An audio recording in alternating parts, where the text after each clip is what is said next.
I love going game hunting, and while I was living on the mainland, it was something that I did, if not every week, then at least every other week. I would make a trip to my local GameStop and dig through the 10 to 20 krona Xbox 360 games in the quest to find some weird things that would get me through a boring weekend. Because I was at the time living far away from family and friends, because of my education. Then life happened. I moved back to my ancestral home on an island far away from everything, including GameStops. I made myself the promise that when the company I had just started was making money, I was gonna use that money to travel around Europe and go game hunting. And then GameStop announced that they were closing down in Europe.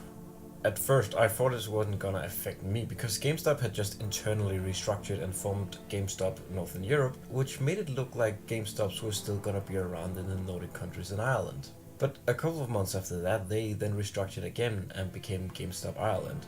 And with that came the announcement of the closing times of all the GameStops in the Nordics. And with that, my plans to travel Europe and hunt for games became a lot less of a plan. Not because that there aren't any other stores than GameStop, but GameStop was gonna be my safety.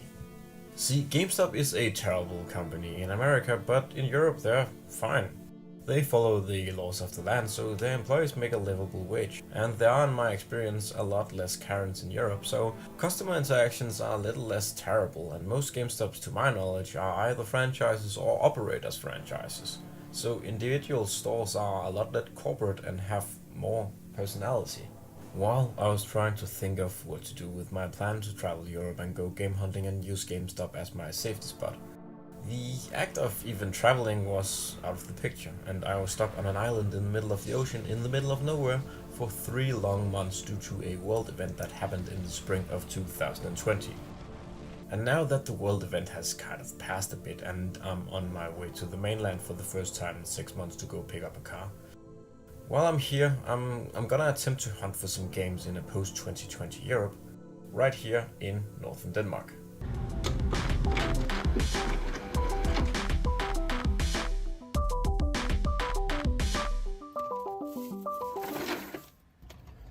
So I took the ferry and then the dealer picked me up at the pier and we raced off to pick up my new ride, an Audi Q2.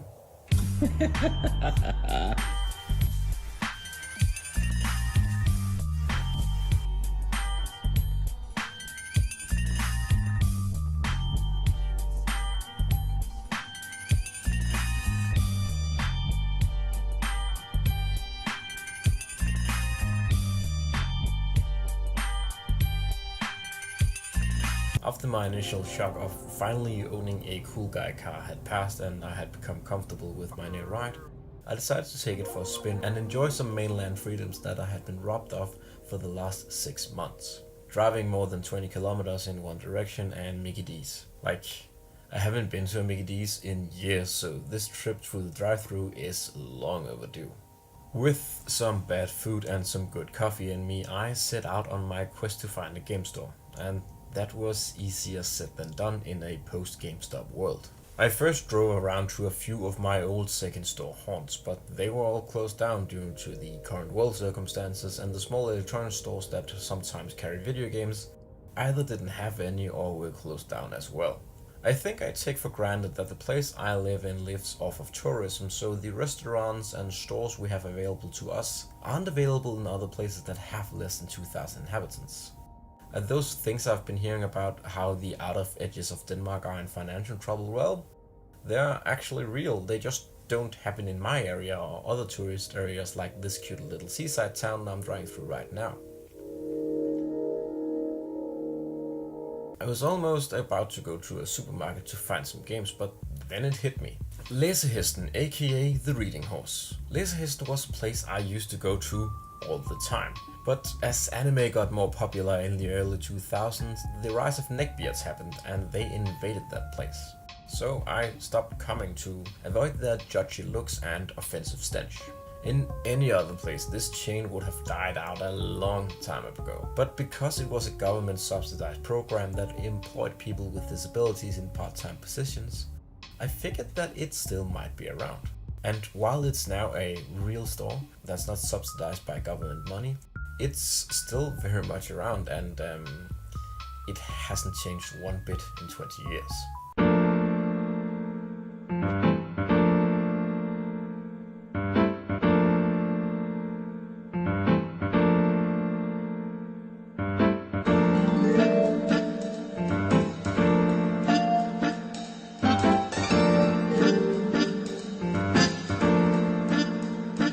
Boxed PC games, Nintendo 64, everything.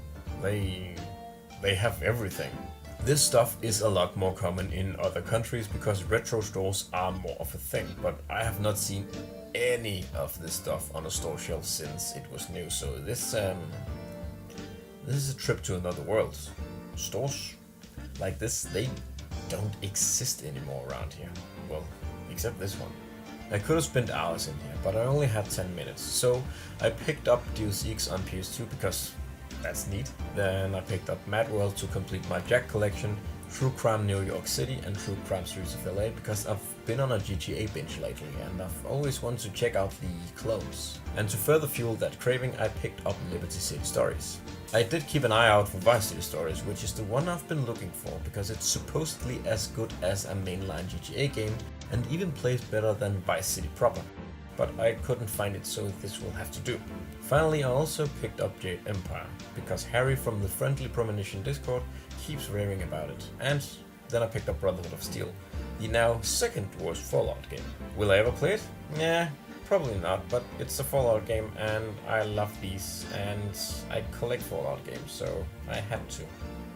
The prices in the store are fine. It's no 10 krona Xbox 360 game, but they are around eBay prices and online store prices, so when accounting for shipping I did save some money actually. And the experience of walking through the store and picking out games from an actual physical game store shelf in a game store that has game store stuff in it from yesteryear is definitely worth the premium. Alright, mainland was fun, but it's time to head back to the island, so we can play some games.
Alright, so I won't be playing two of the games I picked up. The first is Mad World. I got something planned for Mad World and Anarchy Reigns, and I also don't feel like breaking out the Wii and calibrating it.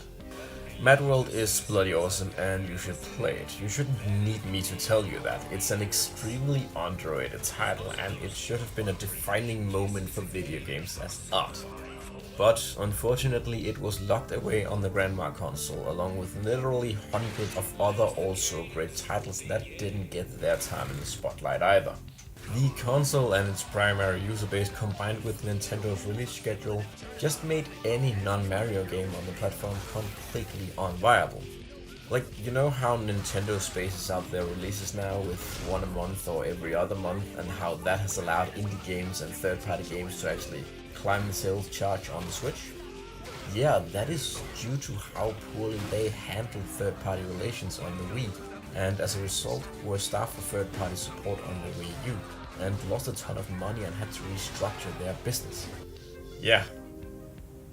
And bring Mad World to the Switch, please. It's...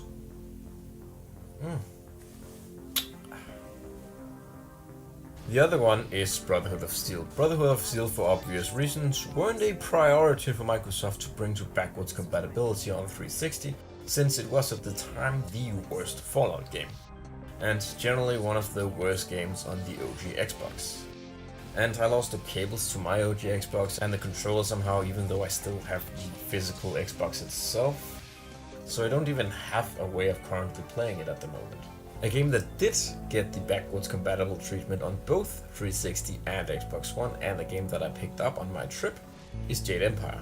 And Jade Empire is amazing. Jade Empire stars a character of your making who can either be a hot Hong Kong Fu man with a shirt, a hot Hong Kong Fu man without a shirt, or a hot Hong Kong Fu woman in various stages of undress, or a hot Hong Kong Fu woman fully dressed. The game opens up as you, the player character, are about to complete your final trials and become a fully-fledged monk warrior thing. But your graduation is postponed when a band of bandits invade your home/town. Conveniently, they invade just as you're about to pick up a legendary weapon that you were destined to wield. And you then use that weapon and a party of characters, and of course your sick-ass Jackie Chan moves, to repel the invaders, fight some dudes in your ship, fight some ghost dudes in your ship, and chase whoever was on the ship across the titular Jade Empire in a big-ass fantasy epic. It's a refreshing setting that takes us to the magical realm of fake China.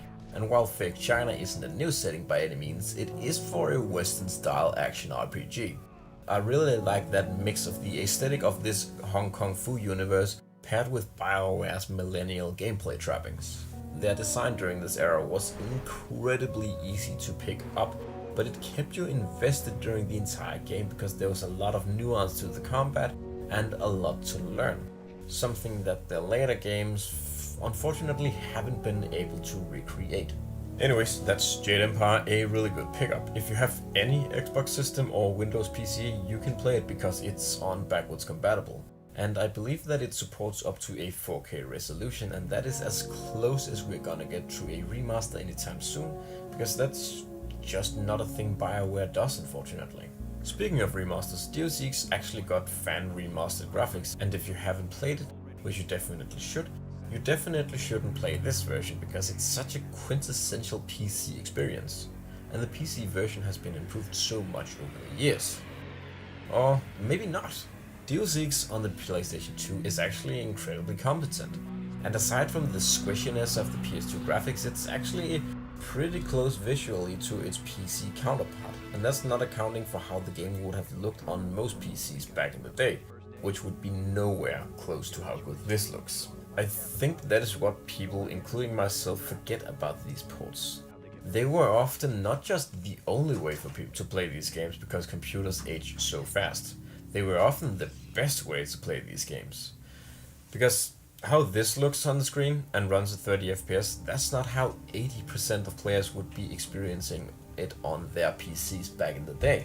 Including myself, I had a Pentium 4 which was an absolute beast back then, and I still had trouble with this game. It would look fine and all that, but it would randomly crash just like all PC RPGs would.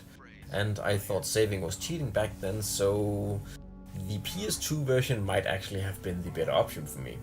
I probably would have played it all the way through instead of just the first 2 levels over and over again, because I would forget to save and it would crash. And well, this doesn't. It looks pretty good for 2002 and the frame rate is alright actually. It's basically just Deus Ex that you play with a PS2 controller. And it's an enjoyable experience. You are JC Denson and you can sneak, fail at prodding guards, fail at firing sleep darts on them, and fail at the mission by not investing any points into combat skills and being terrible at stealth. And finding yourself sneaking around the dark with a crowbar trying to get a drop on terrorists and failing every time in the first level, but that's not the fault of the port, that's just me being terrible at Deus Ex. Even though I love the games, I always wanna try and not be a stealth kill man. I wanna do all the hacking and all the social stealth non-lethal stuff, and I just can't. And I gotta die a couple of times before I get a grip and spec into the right killing things, but it's weird. The port I mean. It feels really good to play. The controller works fine with just a couple of things requiring multiple button prompts. but it feels really good to control. It feels like playing Deus Ex. And if you're not a PC gamer, which I think a lot of my viewers are, this is not a bad way to experience the series' first installment, a series that would become a console-focused one, starting with the next installment. And for my final 3 picks, which are all games that share a bond. See, I really don't like the GTA series and GTA clones or sandbox games as they are known now. Or at least I thought I didn't until when I recently played GTA San Andreas and loved every second of it. See, it turns out that I don't like miserable games written by old miserable men. So it's not that I don't like the GTA games and the genre they are part of, it's just that I don't like GTA 4 starring a sad immigrant who finds out that life in America is worse than where he came from. Or Mafia 2 starring the sad son of a sad immigrant who finds out that the war on the streets is more brutal than the war he left behind in Europe. Or GTA 4's expansion starring a sad biker who sees his entire biker club gets sad and torn apart. Or the one with the sad bouncer who, no, actually that one's pretty cool. But I think you get where I'm getting at. These games have become so fucking depressing. And not in a meaningful way, but in that forced way where sad things happen because the story needs it to be sad and the player needs to feel things, so the player just feels annoyed. Red Dead Redemption gets old fast, Red Dead Redemption 2 gets old even faster, and GTA 5 and all the other fucking games that try to emulate that feeling get pretty fucking old pretty fucking fast. But older GTA clones, there's something about them. The player character moves so fast, the action is fluent and fast, and the plot is fun and full of kooky characters and stereotypes that border on racist, but at least they're fun, unlike today where we get stereotypes that are just racist and not fun. Anyways, I have, since replaying GTA San Andreas, started to pick up a few of those games, like Driver San Francisco, the Just Cause games, and Total Overdose. And added to my collection on this run are the 2 true crime games. True Crime Streets of LA and True Crime New York City. I have always wanted these games. I remember seeing them when they were new, and like a lot of games, I never got them for some reason. Gaming was moving very fast in the early 2000s, and you would see something and then bam, it would be 10 years later and the game would have 2 sequels and you would be playing the spiritual one set in Hong Kong, aka Sleeping Dogs, which is a really excellent game, and I will definitely review the zombie DLC sometime because I love stuff like that. But how are the originals? Well, let's have a look at Streets of LA. Detective Lin is rolling through town, and while he's at the gun range, the chief makes him an offer that he can't refuse. She will cancel his suspension if he joins the EOD, a citywide task force that doesn't play by the rules. That's the setup to Streets of LA. It is an unapologetically stupid action movie where the protagonist dual wields revolvers, drives a convertible, and his first interaction with his partner is to assume that she's the office lady and asks her to get coffee. And in the next scene from that, a comically evil punk harasses an old person, and Lin then throws a chopstick into the punk's ear. Kung Fu fights him, then has a shootout with him, chases him down and violently guns him down, and then has a kung fu fight with his own brother for no reason, but it's fun. Streets of LA is an, I assume, faithful recreation of Los Angeles, and is a supposedly very big open world for the time, and features most of the streets from the actual city, just in a truncated and little samey way. Gameplay is extremely fast. Cars go from 0 to 100 in a second, and every car has a Ferrari engine. Gunplay happens via auto-log-on, and so does fistfighting. And I can't really find any strategy how to do well or not to do well, and that's okay. We're not here to play the game really, we're here to watch a dumb action movie, and I'm here for it. In between action movies, Lin will patrol the streets and stop crimes.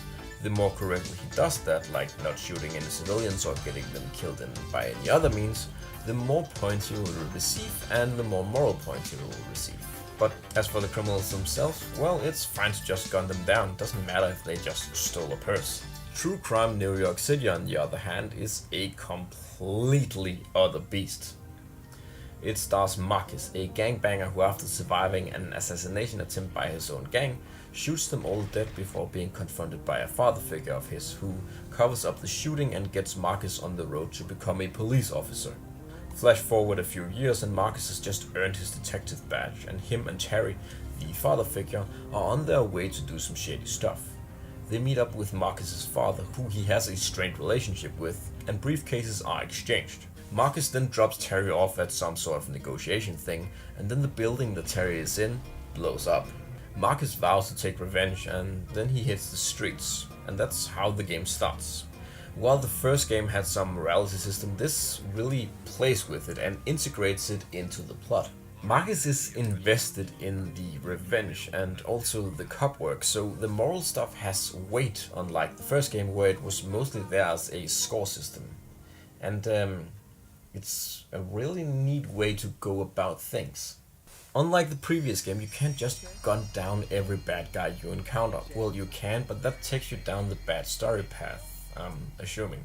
What you have to do is assess the situation and use correct force. Flash your badge at a group of unruly people, fire a warning shot if they don't comply, then isolate the most dangerous one and take him down and hope that the rest will stop. Using force on perps wielding weapons is fine if they look like they intend to use them. But if you're up against someone with a bat, the game encourages you to take them down non-lethally, and rewards you if you de-escalate the situation and get them to surrender. And that's a common theme throughout the game, this more grounded and real and proper approach.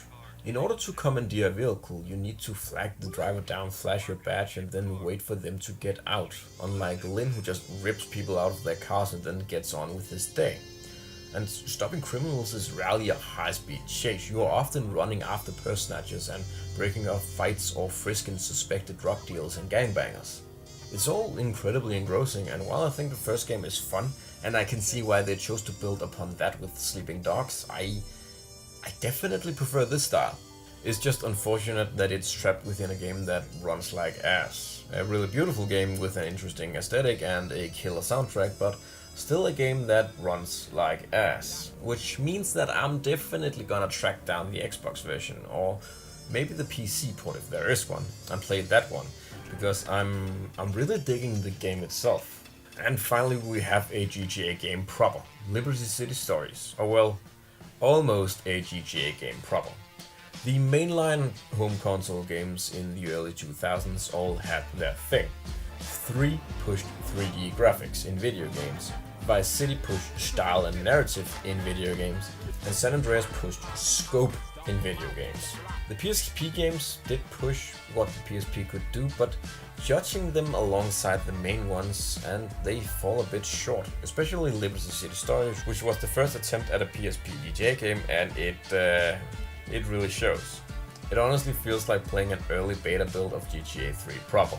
Like for real, the game just dumps you into the story like resuming a save game for a GTA game that your friend played half of.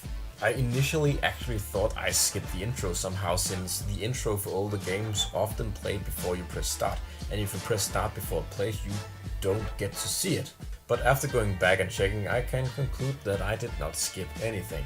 The intro is indeed a long credit sequence that leads into a short scene in the back of a car getting driven to a place, and then the dude you play as gets dropped off at a place and then told he's the other guy's bitch now. I assume he's being picked up from being released from prison, but it's not made clear. We are this guy and we work for that other guy now, and we have to do that by doing the usual stuff we do in GTA games. Meaningless busy work designed to teach the player the mechanics while disguised as narratively important to fool them into thinking that it is. But it isn't. It's actually not explained that Mafia Man runs an operation at the docks. It's actually said that that's his home. And it's not explained via the in-game dialogue that the city is in crisis because of a union dispute thing. And that's why the player needs to get workers safely to and from construction sites and fight off rival gangs. Like, it's not mentioned at any point. I only found out about it because the radio station I was tuned into happened to mention it after I picked up some random dude and drove him to some random place. I'm sure that this was a fine PSP game back in its day, but as a PS2 game that has to stand shoulder to shoulder with its brothers and sisters, it's not. It's ugly to look at, it runs not good, the story sucks, and the controls weren't updated to be like the mainline console games, so the triggers don't work for vehicles to accelerate and reverse, and they can't be changed. It feels very rushed and very cash grabby. Almost like the game initially failed to meet sales expectations on the PS2, which it did, and this port was squeezed out as fast as humanly possible while the PS2 was still relevant. It was. And it didn't have to be. They could have taken their time with it and released it when it was done, and it would have done better. And the screenshots on the back, they tell another story. They show a much crispier and cleaner game, and I would have very much liked to play that one instead of this one. Don't play this one. Play literally anything else that I picked up today. It's all good in some form or another. Even Brotherhood of Steel, because at least they tried. This shit sure shit didn't fucking try, and they even admitted with the shots on the back cover, which show this totally other game that was probably an earlier build of this game, like a vertical slice of gameplay. Don't fucking play this game. It's offensively mediocre. Alright, so that was a bit of an avant-garde half vlog about getting a new car, experiencing society after being isolated on an island in the middle of the ocean for 6 months, and a bit of a pickups video game hunting video. And I hope you liked it, because I liked making it. And I'll definitely be going back to the mainland to hunt for some games. And I'm actually already planning a trip to go to the other Leserhesten, which is 60 kilometers further down in the country. And I think that's gonna be great. But until next time, play Deus Ex on PS2, it's pretty fucking good. Bye bye.